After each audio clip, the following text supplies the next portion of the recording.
So if you're looking for a do-anything sort of rifle, you might be looking at a 300 blackout. If you really want to be one of the cool kids, you'd be looking at SBR and maybe something with a can, like a couple of setups we have here. You know, we've got kind of a high dollar setup and kind of a little bit more of a budget setup, although I see some expensive pieces on it. Yeah. I expect both these would run very well, and I expect both would perform pretty similarly. So this is the SIG Sauer MCX Spear. We've got a Romeo 4 XT, which is night vision capable. We have it fit up with a Surefire Scout Turbo, and then it's got the SLH can on it. Really good setup, I think. We've never shot it, so we're gonna shoot that today. Now, what have you got? Yeah, so I have the PSA JAKL. This is the 8.5 inch in 300 blackout as well. And then I have the Aimpoint Duty RDS with the Scalar Works sleep mount that puts it at a true 193. I have the Defensive Owl on here as well. I've had this since like, I think 2020, so for quite a while now. And then I have the Dead Air Sandman S on here with it. It is, compared to some of the other options out there, like the Bren 2s and like the Scars and like your Spear, comparatively it's cheap, right? So we'll see how this one runs. Compared to a normal DIAR, it's not cheap. Now you mentioned direct impingement. Now, of course, for those who don't know, your direct impingement guns, they send gas back into the bolt, and that's what reciprocates it so that you can load the next round and shoot again. These both are piston guns, this being a short stroke, and yours is... It's long stroke. So it looks just like an AK when you pop this open. Both these have systems that you can go ahead and change the amount of gas that it's going to put back through. Yep. And if you're running a can, you'll constrain that aperture a little bit so that you put a little bit less gas back, because of course the can's creating more back pressure. Yep. Now, when you look at this one, it's got the traditional AR style charging handle. Yours is a little bit different, right? Yeah, so this one has a side charger. This is ambidextrous, and since you can put it on either side. I have it on the left side for right now. I actually like this a lot to lock the bolt back, because it's a traditional AR lower, so you have your bolt release lock right here. I can actually pull back here, take my thumb right there without having to reach far, and lock it back.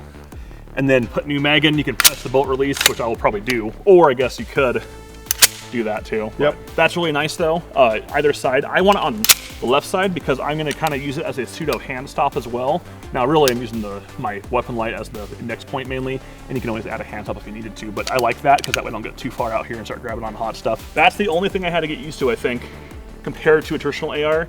The side folder is a separate thing, of course, as well, but that's really simple. And now yours has a forward assist where mine doesn't have anything of the sorts. So, however, I mean, have you ever, I don't know if you've used one before? You had to? I think I've used it a couple of times, okay. But it's really rare. Yeah, cool. Yeah, let's go get them zeroed. Like it was under-gassed. I'm gonna pull it up, maybe just a click or two.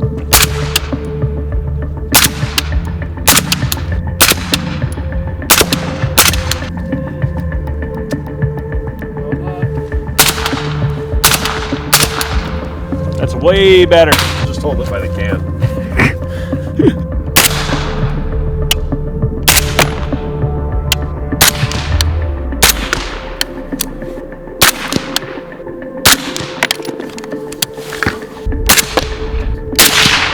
Louder. It's more recoil.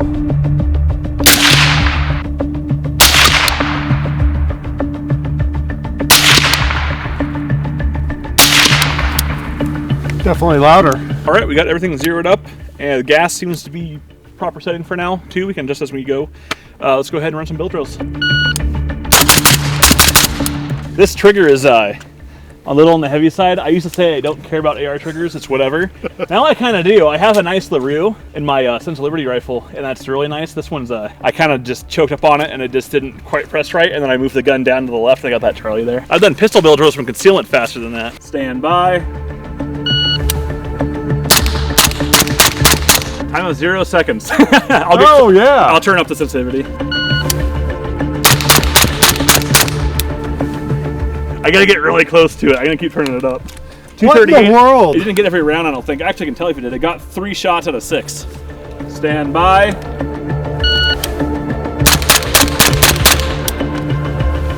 And it got 5. That's quiet because I got a full max sensitivity, and I'm like not too far from the muzzle. I could stand out this way maybe more, maybe it'll get it, I don't know, or on the other side maybe. But I was standing over your shoulder with it, so well, that's interesting. When you pay like $2 grand more, you get a little bit quieter gun, I think. I'm gonna run a few more bill drills here. Let's do it. And then we'll swap. 155. Okay. This is a harder one to run. I can run guns really fast usually. So let me see if I can run this fast this time. That's really weird to run and try to run fast. I feel like I have to pull hard, way harder than normal, right? More pressure. And then coming off it I don't know, I have to get used to that. 148. 148. Yeah, this feels a little chunky. This is so light, it's like half the weight. You're right about the balance. We're probably going to need to swap them out, but you're right about the balance. Yeah. It feels really front heavy, it just feels like it doesn't feel bad. Yeah. But it's definitely not as light swingable as that. Yeah, this feels super easy to run. Titanium can. Yes. So it's going to be lighter. We know that. Even though it's longer, it's still going to be way lighter. But we looked it up. It's like 1.7 ounces I think so. Lighter than this. Yeah. That flash hider, it's the dead air flash hider, which is really long too. I don't need that. I'm not trying to get like an overall length, like pin and weld thing going on with it. It's not that. So I could go with a shorter flash hider. Yeah, this one you got to be like here, practically. Shooter ready? That was not controlled, but 148. Way quieter. Hit the button. That's cool. A little bit right. Overall time was 1.5. Yeah. It's a little bit harder to do a press check since I know that I don't have a assist. Okay. Yeah, ready? Stand by. So how was the trigger? It seemed kind of... I like that one better, but it didn't seem horrible. Yeah. Now, this takes standard AR lower parts, so you can throw in whatever Geisley or LaRue or whatever you want, which I'll... Honestly, after shooting it just now, for the first time, I'm probably gonna. I normally don't care about that, but... 241. I don't mind it, except for it is louder. Yeah, it's louder. When I'm behind it shooting it, I don't know if I personally notice a whole lot, but when we shot it when we were zeroing it, I popped my ears off for a second with subs, and it was I can like, you know, I can like start to hear it's kind of start to ring-ish kind of. I could still hear that, so it's definitely, I don't want to shoot it all day long without ears. No. But if I had to grab it all of a sudden and shoot it, it'll be way better than shooting any other gun. Yeah, they're both running great so far. We haven't shot a lot of rounds through it yet, but no hiccups. Besides, when you first loaded this one up, that was weird. 2 rounds were stuck. Yeah, they were. Which I don't know. Was it ammo? Was it the weapon? What was it? Yeah, that's kind of weird.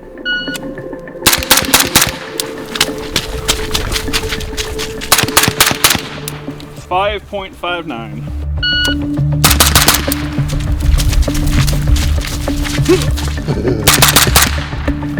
574.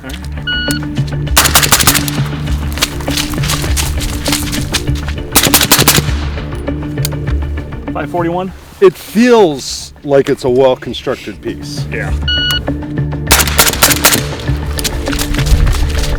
Slippity, slippity. 608. How's that feel?